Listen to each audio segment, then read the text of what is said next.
Hello বন্ধুরা, সবাইকে আমার নতুন আরেকটি ভিডিওতে অনেক অনেক স্বাগত। আজকে চলে এসেছি আবার একটা ফুড ব্লগ নিয়ে। আমরা চলে এসেছি দত্তপুকুরের ফুড কর্নারে।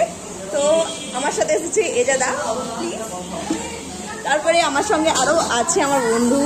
এটা হচ্ছে আমার বন্ধুর ওয়াইফ প্রিয়া, আর এটা হচ্ছে শ্রীবাস।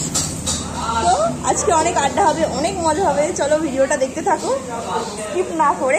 আর আমাদের খাবার অর্ডারটা দিয়ে দিয়েছি, চিলি চিকেন আর ফ্রাইড রাইস। আর এখানে অনেক মেনু রয়েছে, but chilli chicken fried rice decide করলো সবাই একসাথে। তো খাবারটা আসতে একটু লেট হচ্ছে, ততক্ষণ ওয়েট করি আর আড্ডা মারি। কোনো রকম প্ল্যানিং ছাড়াই হুটহাট বেরিয়ে পড়লাম যে চলো খেয়ে আসি। তো এই হচ্ছে পুরো মেনু চারটা। আর হচ্ছে আমরা হঠাৎ করেই গিয়েছিলাম, কোনো রকম প্ল্যানিং না, রাস্তাতে সাথে দেখা হয়ে যাওয়ার সাথে সবাই মিলে একসাথে বেরিয়ে পড়েছিলাম। আর আমাদের রাইসটা এসে গেছে।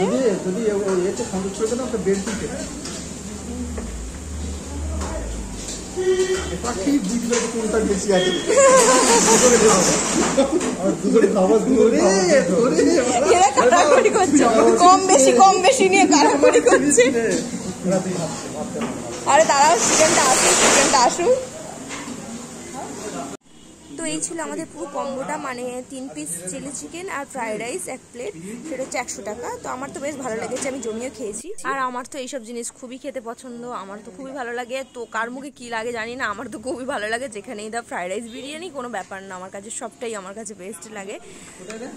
আর এই রেস্টুরেন্টটাতে গিয়ে আমি চাউমিন, মোমো, পিৎজা ট্রাই করেছি, কিন্তু এটা ফার্স্ট টাইম ছিল, বেশ ভালো লেগেছে। একদম রাক্ষসের মতন খেয়েছে, এত তাড়াতাড়ি কার খাওয়া হয়ে যায়। আমি দেখো না, আমার এখন এতটা রয়েছে, আর এদের খেয়ে দিয়ে হাত ধোয়া হয়ে গেছে। কি অবস্থা, একদম পুরো খেয়েছে দেখলাম রাক্ষসের মতো। কি নষ্ট করবি, রাক্ষস কোথাকার।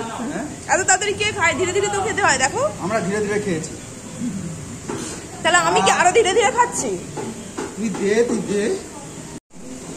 খাওয়া দাওয়া শেষ হয়ে গেছে, এরা আমার জন্য ওয়েট করে বসে রয়েছে। এদের তো আগে খাওয়া হয়ে গেছে, তারপর আমি এখন শেষ করলাম সবে। কি করবো এই টাকা আমাদের খাওয়া দাওয়া শেষ হয়ে গেছে, এবার আমরা বাড়ির দিকে যাবো। রাত হয়ে গেছে, আজকে অনেকটা রাত হয়ে গেছে। এরা আমার জন্য এতক্ষণ ধরে বসেছিল। তো এইবার পেমেন্ট করে বাড়ি যাওয়া পালা। তাই এখান থেকে চটপট বেরিয়ে বললাম। আর গাড়িতে যেতে যেতে আমাদের অবস্থা গানটা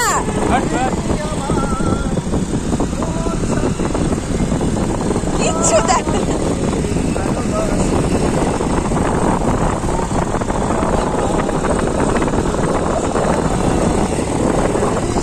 দেখ দেখা যাচ্ছে না। হ্যাঁ, গান শোনা গেলেই হবে। আচ্ছা, কথা হয়েছিল আরেকবার, কিছু দেখা যায় না।